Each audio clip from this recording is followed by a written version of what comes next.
Hello and good morning, good afternoon, good evening, wherever this might find you today. I am Deborah Penyak, Travelicious D, one half of the Conversationally Thriving with Lymphedema team. And I'm really excited today to be able to have a Thrivers Roundtable to close out the year. So we're going to bring on all of our panelists today. We've got 6.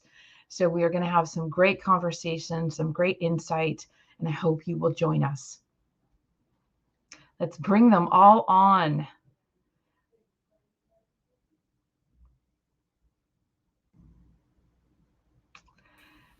Hello, everybody. Hey, hey, hey. Hi. They are Hi. from all parts of the globe, too, right? Yeah. Yes. Excellent. So, we wanted to really have a good, open hearted conversation today. You know, it has been one slog of a year. I'm sure we all have had our ups and our downs, and we want to be able to share what we can with our community, give them a little bit of inspiration and a little insight into ourselves.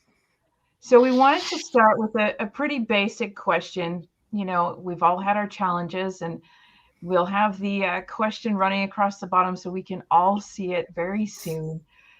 We wanted to know, what is that hardship that you've gone through this year? What has been that challenge?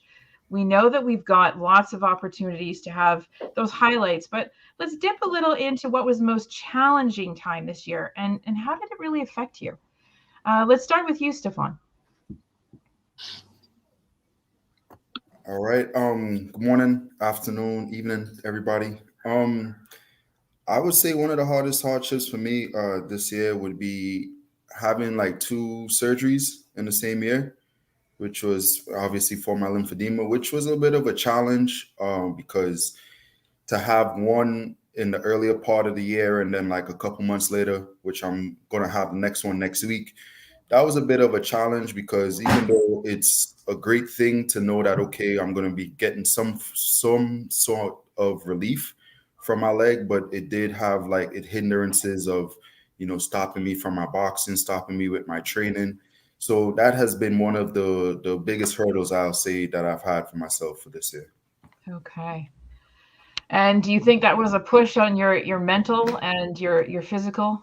Yeah, it's a push on all sides, mental, physical, spiritual, because, as much as there's the good of, I'm going to get some sort of relief from my lymphedema, is just that everything else that had to play with it is such a challenge, not being able to walk for a few days, having more pain, the mental strain, but then also being able to know that I'm going forward. I'm going to be able to Right. start a better life for myself going down in the next few months and next few years.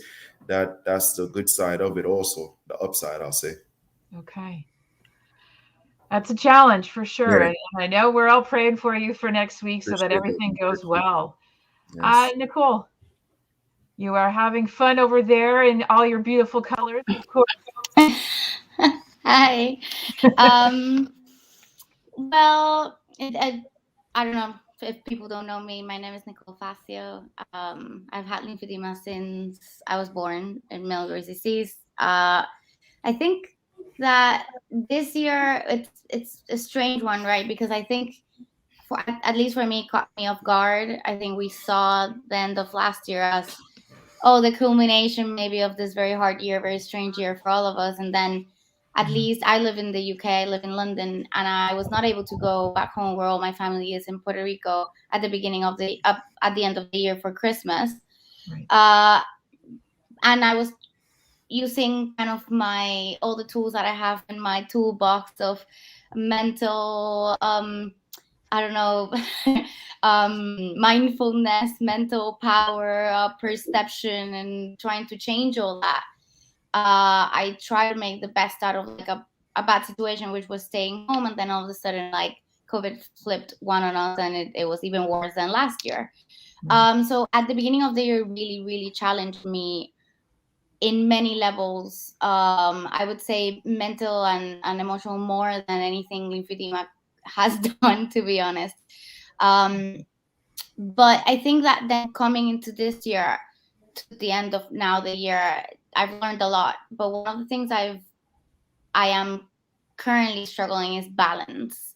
And the reason I bring that up is because that really brings lymphedema to the picture. Because I mean, I guess that we all have these pillars of life, mental health, our physical health, exercise, food, everything, that happiness, relationships. And it was easy to pay attention to a lot of those while we were inside. But then how do I adopt those things when I can go outside? How do I stay well with the routine or the thing that I put in place the last year, but actually going out and being social again, and social the way that we used to be social. So all that has really challenged me in the last 6 months. Also being back in Puerto Rico in the summer for the first time in 9 years, and how do I do that with, in the heat, because in the last 9 years I've lived in places that have seasons and have winter. So how do I adopt everything in my toolbox that I've learned, in to be able to thrive, using your guys' word, in a summer, in a hot weather, and being the self that I've developed in the last 9 years in a place that saw me growing, but in very different light, in a light that I didn't accept myself or my lymphedema, or didn't wear my garments, etc. Okay. Well, you definitely have had some ebbs and flows, haven't you? Well, tell everyone, my life is a roller coaster. So that's how my emotions go, up and down, up and down. And consistency is what I strive for. It's never there, though. Well, it's interesting too that you use the word balance, because that's something we'll get into a little bit later. Kelly, how about yourself? How have you had some challenges to face this year, and how did it affect you? I think one of the worst issues I had this year was going to the doctor, and because I have central lymphatic damage with plastic, they did a CAT scan just to check things. And then on the way home, I got a phone call from my doctor, and he said that the blood flow to my kidneys was being affected again. And so that was hard because I haven't had that in a while. I've been able to keep everything under control. And so that was a hard one. And then I guess the way it affected me was, like, the first thing that popped in my head is I've been battling this for 16 years, and my wife and I've been together for 20, and then having to go home and give her some more bad information. And but that was my bad thing this year. So That's a big one. It's a big one. Yeah. Yeah. So you're doing okay right now? Yeah, we're just gonna monitor it. It's not bad enough where they have to do anything. So I'm not just monitoring. I'm always biohacking and trying to figure things out. But we're good. Isn't that the life of a lymphedema patient? Isn't it? We're always biohacking. Yeah, that's lymphedema. You got it. No, you don't. Yeah. Right? Absolutely. Absolutely. Hardeep, how about yourself? You've had a bit of a challenge this last while, especially. Yeah. Hi, everyone. Nicole and I are matching. I find that really funny. But isn't that amazing? Like, both ears yeah, are like we're same both wearing color. green sweater. Yeah. I'm wearing that seriously. next time. Word, right? Yes. You didn't tell anybody. You could I have been forgot to like, send the memo. Sorry, guys. all right. This was not planned, okay? We didn't conspire against you guys. So anyways, yeah, the last little while for me has been really difficult. I think, like, it started in September. My parents decided to do some renovations in our house. So the house got flipped upside down, and, like, we had no kitchen for like a month. We got new tiles put in. It was just a lot of work. And I think, like, when you have a chronic condition like lymphedema, like, its routine is so important. And then my routine just, like, got turned upside down. Like, it was so stressful. And then I ended up getting COVID like 2.5 weeks ago. and I was isolated. I'm still isolated. I'm self-isolating for 20 days because I'm considered immunocompromised.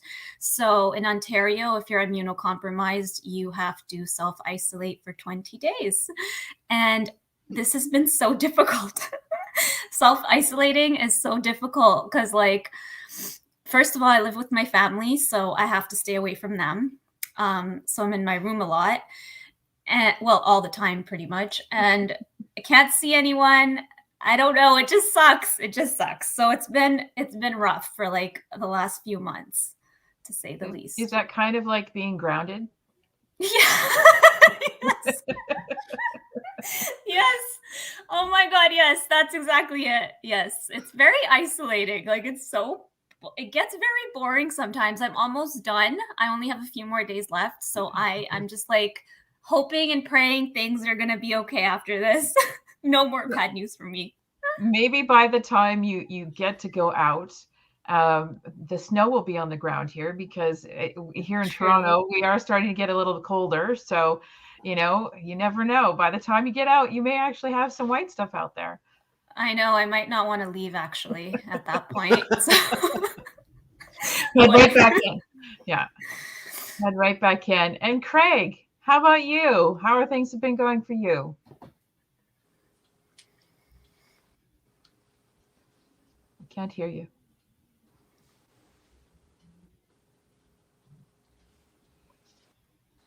Just a little bit of sound issue. Bear with us a second.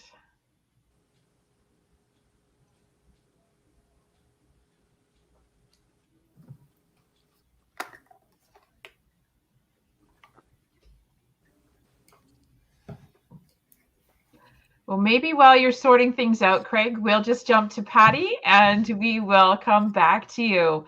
Patty, what was the most challenging moment for you this year, and how did it affect you? For me, this year, I learned that my sister had cancer, and it started in January. And that's been pretty challenging for the whole duration of the year. Thankfully, she's in a good place right now, and she's actually here visiting me. But that got me thinking about, outside of my condition, outside of lipedema, there's a whole lot of other stuff going on. So it kind of changed my point of view on a lot of things in that regard. Yeah, it's a game changer, isn't it, with a cancer diagnosis? Yeah. Whether it's yourself or someone that you love and care about, it always does change the format and the perspective. I wish your sister all the best. I'm a cancer survivor myself 2 times, so I appreciate that. And it's hard too as a caregiver. And I think we can all appreciate that too. In the lymphedema world, we have those people that have been our caregivers. And, Kelly, your wife, I'm sure has been, same with you, Stefan, John, you've got the partner there that is constant, and Patty, your husband as well, right? I mean, it's a challenge. Let's see if we have some sound back with Craig. Do we? Nope. Okay, well, maybe we will revisit that question with you, Craig, if that's all right, and we will come back to you. Let's jump on to something a little bit more positive. What has been the best time for you this year, and what did it mean to you? Let's start. Let's start with Hardeep. Let's see. The best thing I think that happened to me this year was I have a nephew now. My sister had a baby, and he's my first niece or nephew. So I've been really enjoying being an aunt. I actually miss him so much. Like, I usually see him like once a week for sure. And I haven't seen this kid in like 20 days. So I'm going a little crazy. I FaceTime with him and stuff like that, but it's not the same. But it's okay. It's a few more days. So anyways, that's the best part of my year, my nephew. Okay. That's great. And that's definitely a joyous thing, isn't it? When there's a new life in the family, it changes perspective on everything. Yes, it does. All right. So let's jump back to Kelly. How about yourself? I think the best thing that happened to me this year was a video released by Dr. Smith from CHOP, from Children's Hospital Philadelphia, and he was treating central lymphatics, which again in the lymphedema world we don't talk about central lymphatics, Right. and he was talking about things that could happen and things that could do it. And a friend of mine that I've known for 5 years, who's a therapist, 20 years, reached out to me immediately following that video and said, "I get you now." And it's really, that's a powerful statement when you realize, like, I'm an advocate. I've been an advocate on Capitol Hill, and when you realize that people don't get you when you try to explain, like when I'm talking truncal lymphedema, I'm actually talking central, not the superficial lymphatics. Right. And when she said that was powerful, because that means like, oh, so we can, like, we're gonna, it's like, for me, it's like there's help to move forward and awareness to this. And so it was great. It's been fantastic. And that's awesome. I think, that says a lot, doesn't it? When there is a powerful tool that is now available. Here in Canada, we just had our conference over the last 2 days, and there were some light bulb moments, I'm sure, for a lot of people. I shared part of that conference with my mom, and there was light bulb moments, even though she's been living with me for the last 5 years, understanding what it actually is and what it could be is very interesting, to see that light bulb moment happen. Right. And hope that it trickles out even further, right? It's like that pebble and the ripples. Right. And that's what's happened since. And then, of course, all the research now, a lot of it's showing, like, how lymphatics affect the organs and things like that. And so now it explains a lot of things why, one time I was battling congestive heart failure and, again, kidney issues, liver issues, and how it affects me eating and being able to get the nutrients to my body. And so it's light bulb, like you said, light bulb moments. And it's something I've struggled with, trying to get the light bulb on. And it's like all of a sudden it came on, and it's pretty fantastic. That's amazing. I think most of us in this community really appreciate when that happens. And we know that when it happens for someone else, we can share in their joy, but it now gives us another tool to be able to use and to share, right? Yeah. The more that information is created and becomes accessible for us to be able to share, the more we know, all of us in this community and all of us here today on this panel know how easy and great it is when we have opportunity to share good, solid information that is educational and gives people that insight to what we might be living with. Let's see. Let's go back to Patty. How about you? What's the best? Let's get rid of the worst. What's the best? So I started doing live discussions monthly with my friend Crystal from CFIT Revolution this year. And last month we had Dr. Herbst on, and she is like the doctor in lipedema community. Awesome. And I was just kind of blown away when she agreed to do that.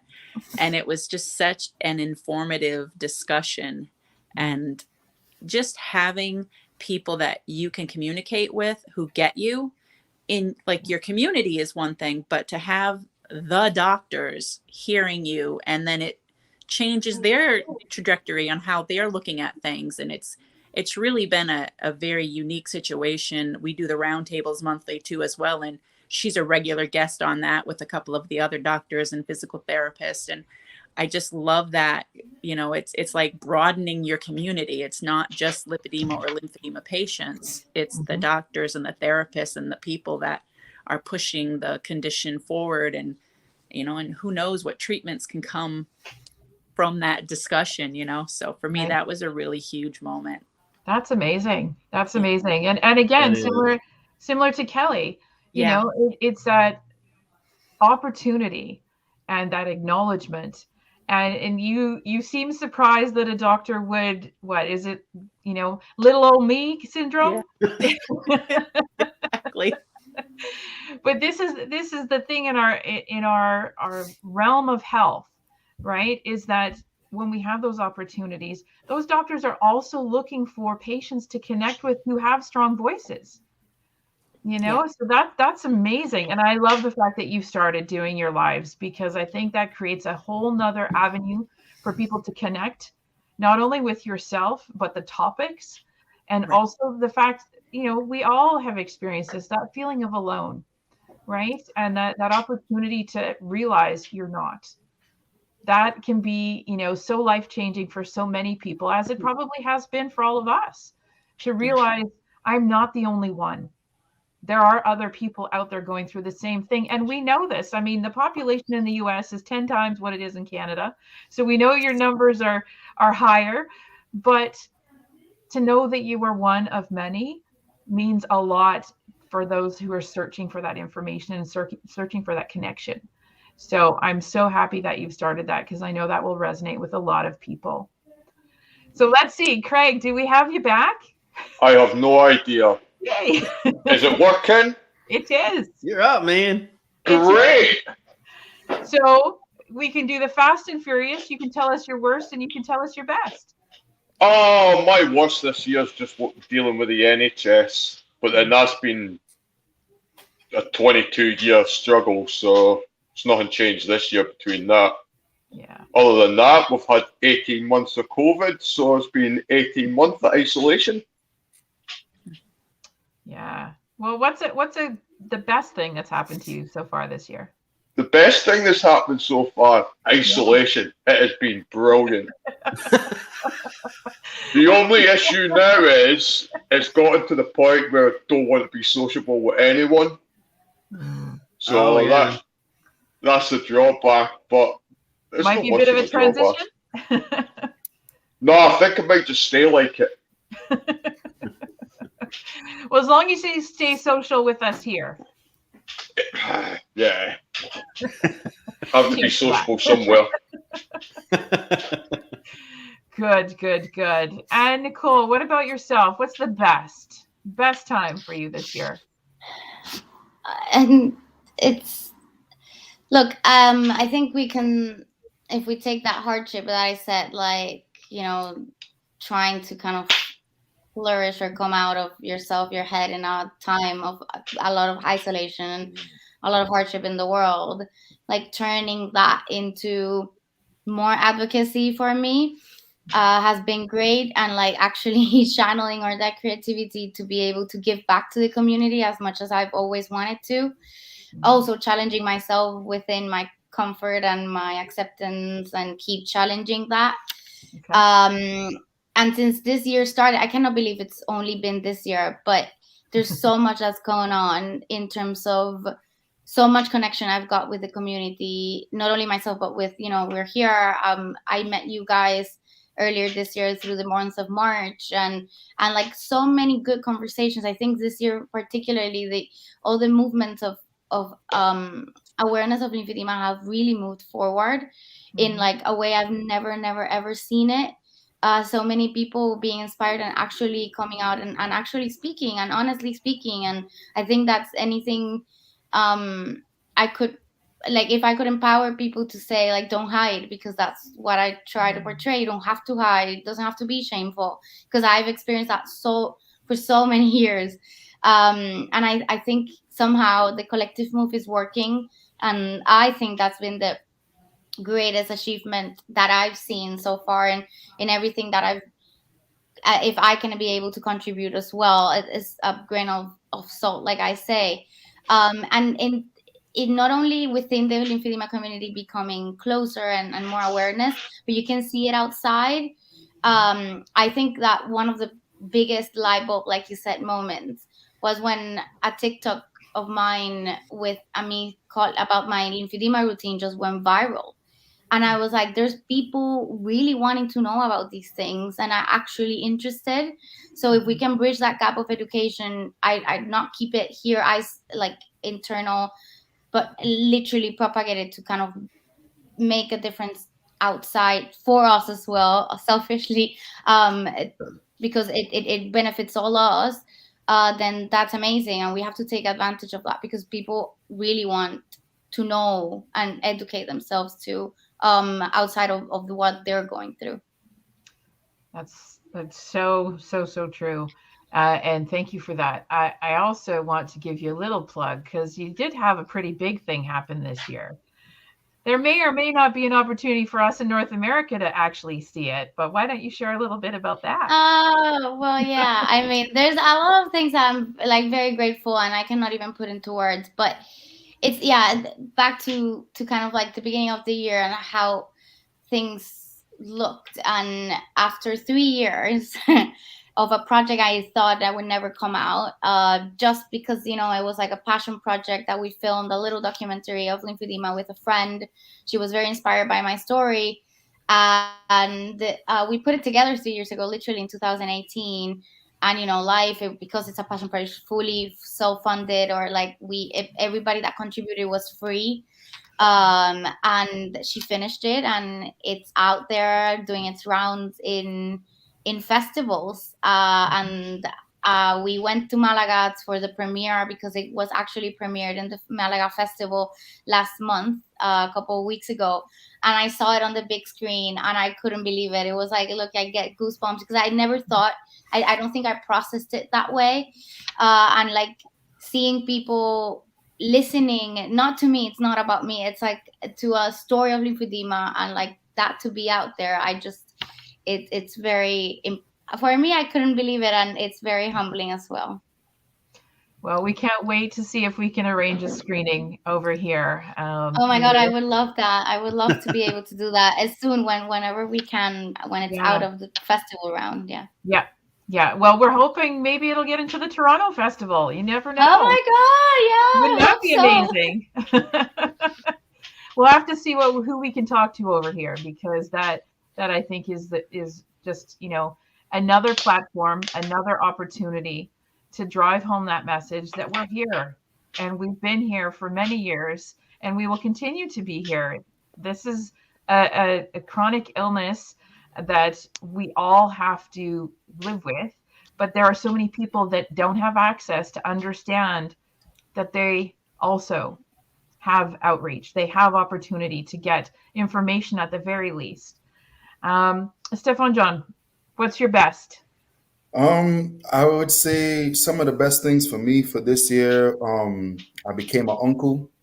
My brother Gotcha. had his first daughter, so that was one of, that was very cool to see him mature into being a father, going through fatherhood, especially like I just had mine like the year before. So to see him like kind of go through the same process and the late nights and everything, that was a great thing for me for this year. And being able to do a bit of my boxing and do a bit of my training with my clients, that was great.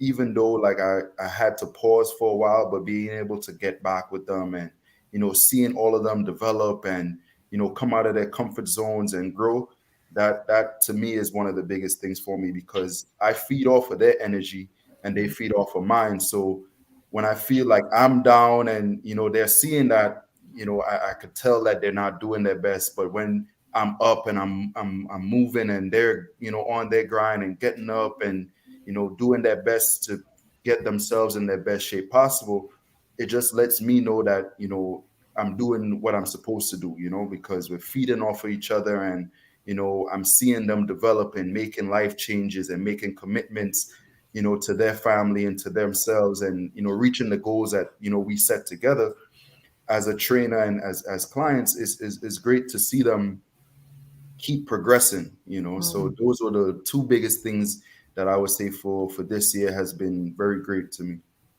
Wonderful. And I think, you have a different perspective than some of us too. While we might be advocates, we're not in that creative mode like you are as a trainer, where you are literally helping to mold someone. Yeah, it's a challenge. It's a challenge, but I'm up for it, because it works on both ways, because I could show them with a condition that I have, I'm not letting my condition like hold me back to achieve certain goals. Right. I'm using it to push me to be my best. Just as much as I have my family, I have my wife, I have my daughter, I wouldn't want them to have to see me every day with a condition that's breaking me down. I want them to be like, wow, have my daughter look at me like my dad is a real fighter. He's a real warrior. My wife is saying the same thing. And my clients would be saying the same thing too, because if you have like optimal health, or you're in a you don't have anything holding you back, why are you letting yourself hold you back then? That's how I look at it. That's strength of spirit, right? Yeah, And exactly. that is something that not everybody has, but they can be taught. Exactly. Yeah. It's just applying it. Yeah, absolutely. So we're going to talk about strategies for a better 2022. So who wants to start? What are some best strategies for next year? I see you all jumping. Okay, Kelly, go for it. I'll go for it. One strategy, personally, like I said, I'm always biohacking. So I'm doing this little, like, food has been, like, believe it or not, helped the way I eat things. And now I'm doing this different kinds of fasting to biohack my body. And right now the 42-6 is working really well. Okay. As far as my advocacy stuff goes, I'm going to be releasing my website this week that will have video presentations of what's going on inside this, and then what I do to manage it, because it's not all, because again, it's central lymphatics, where most therapists are taught everything's designed to push everything to where all the damage is. And what I do that changes all that to make that more positive, more progressive. Okay. And then so that's the strategy I've taken. That's great. I don't know what else to describe it. It sounds amazing, and we can't wait to see this website. Yeah. All right, let's jump to Hardeep. Oh, I'm not ready. I need some more time. I'm still thinking. Okay, Patty or Nicole, which one? Patty, go for it. My strategy for 2022 is really tackling the emotional side of having a chronic condition. I think it's something in our community that we don't discuss enough. Yep. So I would like to kind of gear the lives in that direction and have conversations that maybe aren't as easy to have. I use fitness as a way to maintain my physical part of it, but we don't really have a lot of discussions about the emotional side of what that looks like. And I just think it's such a big component. And Crystal and I were talking kind of behind the scenes before we even started the lives about physical things, because she's also a very strong fitness person and uses that, like I do, to help maintain our condition. Right. And then we found, like, we were just having these big conversations behind the scenes, and I'm like, we should just do these live, because I know there's got to be a lot of people who share the same fears and thoughts that we're having. And so we were just kind of looking at what our December issue is going to be. And I'm like, we really need to maybe do a recap and then start a new approach. And I think the emotional side of a chronic condition is just a really good topic to move into. Absolutely. And I think that'll resonate with a lot of people. It might be a lot of bring a box of Kleenex to that conversation, right? Yeah. I think, between the emotional and the mental health side of things, those are things that, a lot of people have a lot of walls up to be able to dig into that. But I think it's definitely something that we do need to dig into, because it's also how we build our strength, right? It's how we build our resilience, is figuring out those things, because maybe there are things that we do that are less helpful to create a good pattern for ourselves, so that we can overcome anything that comes our way. We don't all have to be superwoman or superman, right? We don't have to be that superhuman, but we need to be able to manage that better, because we know it manifests in our body. Yeah, exactly. Yep. Right. Yeah. So that's great. I think that can kind of sometimes be a challenge, because I tend to try to be a very positive approach to lipedema. Yes. And so then you're like, how do you do this in a positive manner? And I don't think you necessarily have to do it. I just think it has to be real. Yeah. It has to be open. It has to be honest. Yeah. Yeah. Because I think you're touching into the safety space where people hide themselves.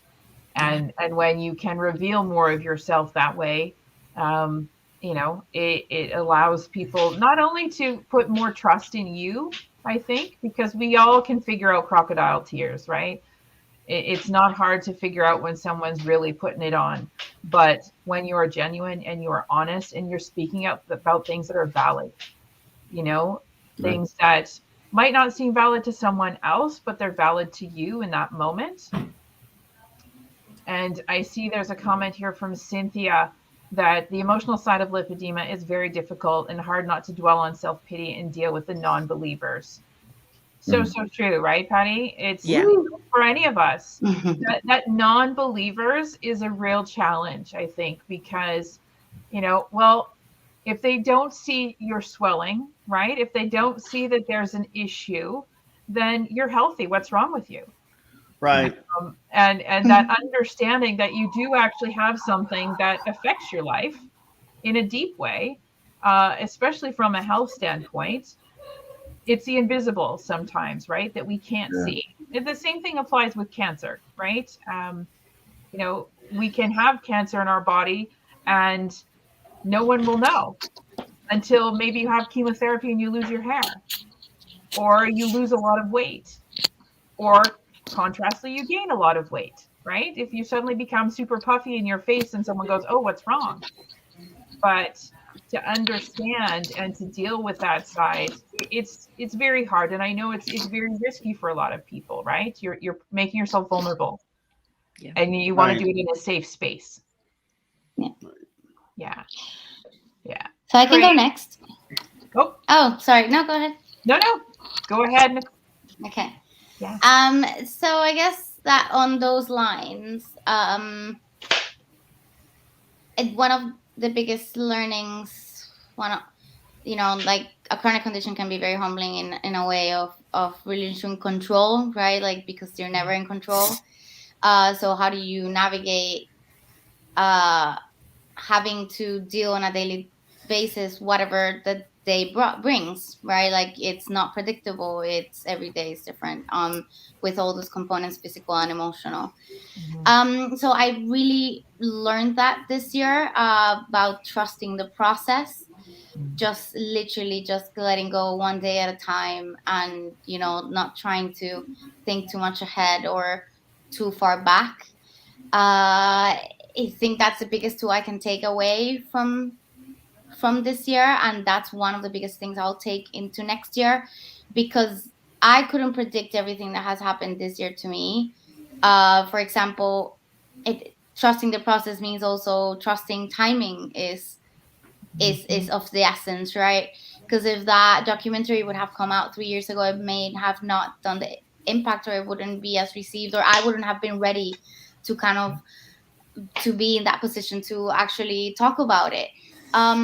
So with that, and a lot of vulnerability, which I hope that I communicate, but taking that positivity into realness is, I think, what I want to take into next year to the wider group. How do you communicate not only to the lymphedema people, but like you guys said, the wider people that you might not see it, but I am not doing my best, or I might look like this, but there's a whole army of things going out there, within my life, to be able to be in this position and to be able to be this healthy. So I don't know how yet. It's something I'm really looking for inspiration still on. How do you branch that out, not only for lymphedema but for other people? That's why I have the podcast of Normal Adjustments, which is a project I would need to retake next year, and see how does that grow, because that's what I would like for everybody to know, that we're all different and that normal doesn't exist. And how do you communicate that wider for the mental health of everyone, right? Because we compare ourselves with, I don't know what's, with a staple of something that it's in itself not perfect. So yeah, that's 2022, I guess. Awesome. Craig, how about yourself?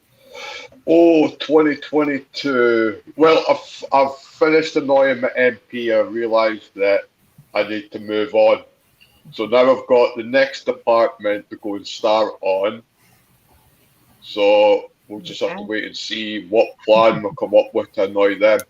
Okay. Nice. Because there's just so many different layers of trying to chisel away to find out what department actually sets the rules. Because some saying it's politics, some say it's the NHS, but then a lot of them are saying it's the local authorities that are doing it. Okay. And when it's a massive chronic condition that affects everyone, we can't just have individual areas treating them completely different. Right. Yeah. So that'll be my. Well, you need some consistency throughout the board. Right. Right. I know it's challenging over there, isn't it? Nicole, you face your own challenges over in the UK. And I know for the short time that I lived over there, I found some challenges with the NHS as well. And it's interesting to see how things are different in each country, right? I think that's where we all have those challenges depending on what state, what province, what county, right? It's all a challenge because there are so many layers and there isn't a clear path. You know, Kelly, you've been on the Hill, you've been there on the front lines, right? And you still come away scratching your head sometimes. Yeah, everybody comes away positive, and then you realize nothing happens. And so people are very good at giving lip service, right? Right. Then you go back and you're like, why am I like? But yeah, it is. It's really funny. Like you don't ever see the needle move, but you see it's moving. And then I will like look at this podcast here. This used to be basically thought of as an issue with women, and there's 3 men on this panel, which is phenomenal to me. So I mean, that's awesome. And it's important to make sure. Is it not the fact that more men? Is it not the fact that more men are actually speaking out now? Yes. Yeah, I would say that. Yeah. Right. But we have to give them the platform to do it on, right? Because there are only a handful of you lovely gentlemen who are stepping forward and being really loud, right? Let's be honest. There's not that many, and we want to encourage more. So any of those men that are listening and watching us now, please use your voice. Please approach us. You know, like this is the whole point of why we do this, is to reach more people. Yeah. And at the end of the day, if we can empower more men to use their voice and be present, then that's what we want to do. You know, and we so appreciate that you guys are out there doing that. You know, exactly that. There wasn't that many men. You know, it was hard to find gentlemen to be able to come online, to be on a post, to be a thriver. And now we're finding more and more men who are comfortable being on social media, who are comfortable being, you know, reached out to and comfortable sharing their voice instead of, dare I say, hiding it. For the fact that we know that sometimes not everybody is comfortable sharing it publicly, and that's totally okay. Right. But we want to normalize it as well, right? We use that word normal, Nicole. I know we agree. There is no normal, but it's a word that we are conditioned to use. Yeah. So I think it's very interesting. And Pardeep, are you ready now? Yes, I'm ready. I think going into 2022, I want to regularly exercise. So I'm like really bad at exercising. I'm really good at taking supplements because I take a lot of supplements. I have the same issue as Kelly, actually. Like I don't digest the food that I eat properly. So I have a lot of okay, Nicole. I was going to say, so does Nicole. Yeah, I watch you, Nicole. I know your story. So I'm really good with that. I'm good with eating properly. I'm good with like using my pump for my arm. I'm good with compression. I'm good with all of that, but I'm so bad at exercising. Like I cannot be consistent with that for some reason. So I think going into next year, I want to do like 3 days a week where I do yoga. Like I'm going to do like Monday, Wednesday, Friday probably, but I need to implement that, and I'm going to work on that for next year. Nice. Well, you live in this city, so I can tag you on a bunch of stuff. Okay, thank you. Yeah. And I see there's a comment here from Amy. I'm so glad that you felt comfortable to converse with us. It's So glad that we're talking about the emotional side of lymphedema and lipedema. It's time, and it's so helpful to help people see all the facts of the condition. One of the best comments from a speaker at the conference this weekend was that lymphedema is a whole body experience and it affects the whole person. Absolutely, Amy. Absolutely. You know, I don't think there is, when we take the time, and it's something you do when you're in yoga, and, you know, Stefan, John, you've probably done this too, where you take that body assessment, right? Where you're going from head to toe and you're really trying to feel what's going on in each part of your body. Yeah. It's sometimes impaired for us, right? Sometimes we can't necessarily really feel what's going on in a swollen limb or a swollen part of our body. You know, you want to feel that deep heart feel and you want to feel that stomach breathing. Do you feel that, Kelly? Like, do you think it's different for you if you were doing a deep breathing exercise versus, you know, just your normal breath? It just depends on how much fluid. I actually like breathing is the number one thing that moves lymph, because all of our mechanical devices on me push right up to the bottom of my ribs, and like this is the last part, that's 7 centimeters of my thoracic duct from my sternocleidomastoid is blocked, and so everything moves it there. It's my breathing that brings it all up. And breathing, like I think I was on the lymphedema symposium yesterday with my friend Leslin and answering questions about central lymphatics, and we talked about breathing specifically, but like like a lot of the therapists have been kind of taking it out of their treatment, but really it is the number. There's nothing else to move lymph. The main, like where most of it goes, is right here, and other than breathing, there's nothing else except for breathing that can do it. There's no. So yeah, breathing is 100%. Well, I think it's interesting that we think of the things that give us life, our heart and our lungs, right? Those are the two main important things that we need to take the best care of, keep us going. But they are the best things to move our lymphatics, right? Yeah. And to get that connection with body, I think is a really big part. And that emotional side that you're going to start dipping into, Patty, is that other component, that other part that can affect all of the rest of that body, right? When we're upset, we don't breathe deep. We breathe shallow. And it's really hard to force yourself mentally to pause and to take that deep breath. I teach laughter yoga. So I teach people how to laugh and take in those deep breaths. And it's quite amazing sometimes when people realize that they're a shallow breather. They don't realize that they breathe from the top half of their lungs. They don't actually fill the bottom part of their lungs. And when you can get someone to do that, even when you're dealing with emotional, when we cry, we don't necessarily always cry with a deep breath. We cry with a shallow breath, right? I'm sure we've all probably heard, especially a little child, hold the breath, and they're going deep and they can't get anything out, right? This is all part of you know what we want to be able to share, and I appreciate every single one of you sharing that. So Stefan, John, maybe you can help Hardeep.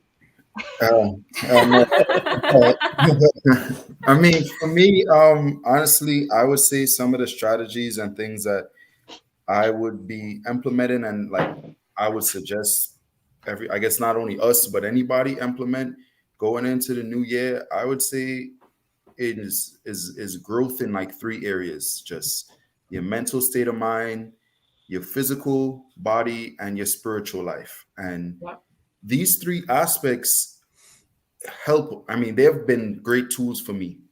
That's what has been able to help me strive with my life, with everything.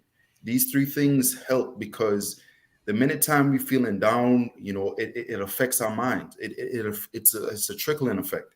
So I would definitely say those are my strategies. And I would also say for each and every one of us, and, you know, everyone that's watching, you know, it's always a good thing to have someone to hold you accountable, you know, accountability partner, you know, if it's a best friend, if it's somebody to help you, talk with you, like give you an unbiased opinion about something. And because these things are going to help you be better, helping each and every one of us. We all are strivers. We all are warriors. We all are fighters.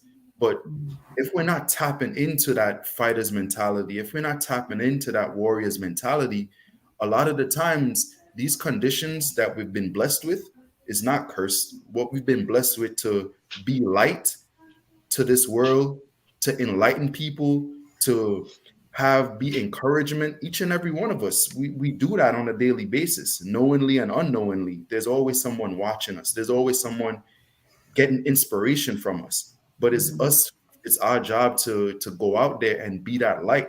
Even to ones that feel that they got to be in that closet, or you want to be ashamed. No, we're big, we're larger than life for a reason. God gave us bigger limbs for a reason. As much as we may think it's a bad thing, it is actually a better thing, because compared to someone that might have full health, but they don't have that strength that we have, it's different. So I would encourage each and every one of us. That's our strategy, is to tap into that warrior mentality, tap into that fighter's mentality, and bring that light to the world, and let people know that no matter if it's a chronic condition, if it's any condition, mental health, whatever it is, we all could encourage each other. We all could uplift each other in a positive way. And it doesn't have to be, oh, you just positive all the time. But what's wrong with encouraging each other to, if you fall down, get right back up. Don't stay down and don't cry. And, it's okay to do all of these things, but what are you doing afterwards? Are you getting back up onto the horse and going forward? Are you giving it your all? Because there's always someone in a that's starting the race, someone that's looking for that inspiration. And we all are in that middle pack, or we've understood our conditions so we could pass it along to someone else, that they won't have to go through our journey like how we did. It's different. Right. That's great. And with that, we are going to tap into sharing one important life lesson or big takeaway that you learned in 2021 that will serve you ahead in the years to come. So we'll start with Nicole, because I know she has to leave us shortly. So let's start with you, Nicole. What is that one important life lesson you could share? I know there's probably many. And yeah, I'll just share, like I said before, trust the process. I've really given in and trying not the same, like as lymphedema has humbled me, and I said it already, and not trying to be down for the days that are because lymphedema is down. Just like you just take action, like Stefan said, but that the process will also, you have to trust that the process will take you there as well. Just have your do what you need to do for yourself, but relinquishing that control, it's been very powerful for me. And then also with that, be kind to yourself, because you're doing as good as you can. Sometimes it's easy to see what we are not doing, but look at everything you're doing and all the road that you've walked to get there, and you'll see that it's been a lot. So yeah. Thank you for that. Thank you guys. Right. And I have to drop, but thank you everyone. It's lovely to you. see everyone. Take care. All right. So let's go to Craig. What's one thing you could share that to help motivate someone else to move forward through the next couple of years, and even just the next 6 months? Not be tough on yourself. This condition puts you through mental torture every day. But at the end of the day, people have to realise that you can't be tough on yourself, because no one decided to give us this condition. It's just there. It's done. We just have to learn to understand what it is and move on. And if we have those days where we can't be bothered getting up and going out, then stay in the house, rest up, and don't feel guilty about doing it. Yeah. Yeah, especially the rest. That's a really big thing, isn't it? I think all of us who tend to be go, go, go, we forget that rest is a huge component of our care. Well, yeah, it says especially if you're resting correctly as well. If you've got your feet and legs elevated, you might have your pump on you. Yep. It just gives you a chance just to take that 20 minutes just to collect your thoughts Mhm. and realize that it's not that bad. There is help out there. It's just that you have to fight to get the help. Yeah. But then it's actually a positive, good fight in a way because you're fighting to try and help other people Mhm. as well as yourself. Yeah. Absolutely. Absolutely. That's great. I think we forget that pause is necessary, right? Yeah. And it's sometimes we have to schedule in a pause, but if we're listening to our bodies well, we know there's that moment where we need to take that pause and to be forgiving, like you said, to be forgiving of yourself, to take that pause and to know that you're doing it to enable and to go forward, not to go backwards. Yep. Yeah. Yeah. Excellent. Patty, how about yourself? Kind of along the same lines, it's a diagnosis. It's not a definition of who you are, Absolutely. and I think that we can kind of lose sight because we spend so much time in self-care and maintaining and all of that. And we can lose sight that life is still going on around us and Right. we need to get out there and be part of it. And it's not I am not just lipedema, Yeah. So I think that that's a hard thing to remember when you're in the middle of it. And when Yep. things kind of get overwhelming, you have to take a step back and just look at, all right, what can I do in this moment? And how do I get to that thing that I want to do? And what are the steps that I can do to break it down so that I can get there and I can go on that trip or travel to that location I'd like to do and keep living, keep finding those ways to be active and be in your community. And yeah, so Okay. Great. Kelly, what about yourself? I think it's going to go along a lot of the same lines with emotion, but it's like setting boundaries. When you get like, I struggled to find peace, and that's when when I went to therapy. That was one of the words when you have this whole form to fill out. But the therapist said, "What do you want out of all this?" And I literally wrote peace. That's all I want. Through the anger and frustration and everything. And then when I got the bad news this summer, I came home and my wife, jumped in and she's like, "You got this. We got this. We'll do this," And I'm like, I said, "Give me today to be upset. Tomorrow I'll be different, but just give me this day to be disappointed." And then the next day, I got back up and, you get back in the straps. You try to figure things out again and where are you going to get and how are you going to do it. But that's give yourself permission to be disappointed, but set that boundary to where you're not going to let that be an anchor for moving forward. Yeah, no, that's so true, and that's a good visual. That idea of an anchor. We Yeah. can let that sink us, or we can let that be the propeller, Yeah. right? You can take an anchor and you can swing it and swing it forward, and it will take you places that you never thought. But yeah, I think that's great that you use the word peace as well. It's such a strong word, especially this time of year. We're in the holidays. It's part of the verbiage that's out there, joy, peace, but the forgiveness part is a huge part of it as well. So I think True. that's a Very true. common theme, right? Yeah. Pardeep, what about yourself?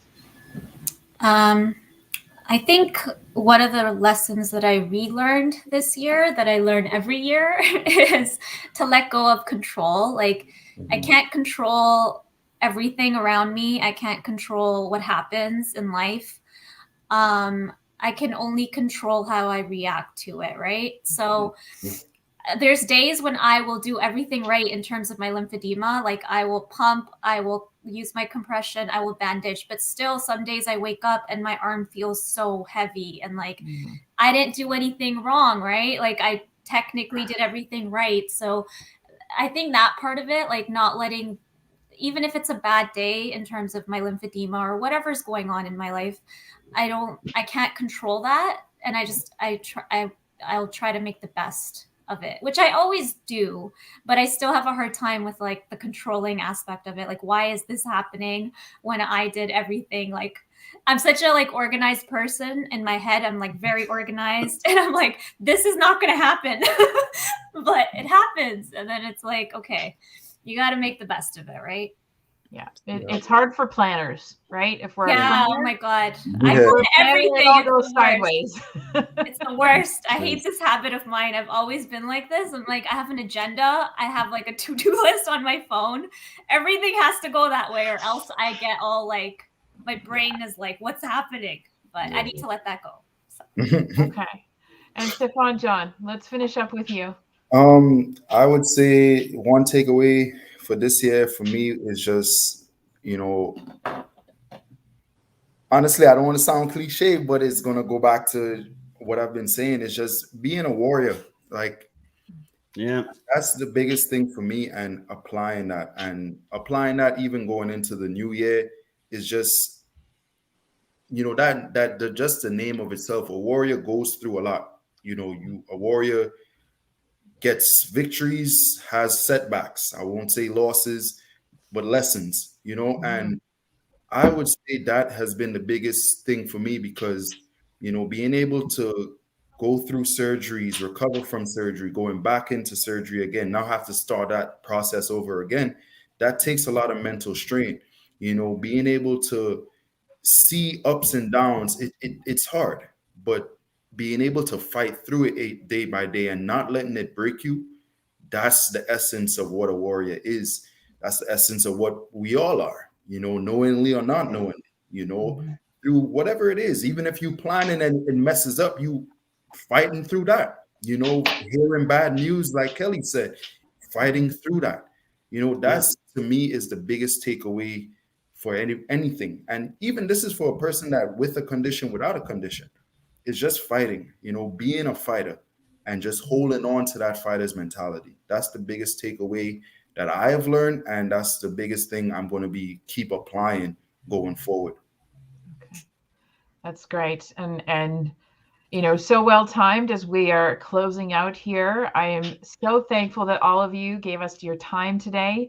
We know that anyone who is watching and listening, you can reach out to any one of us through social media. And we want to ensure that you are all moving forward into 2022, allowing yourself grace, allowing yourself peace, and allowing yourself the time to just be. Hope we have an amazing time heading into the new year, and we look forward to catching you on the other side.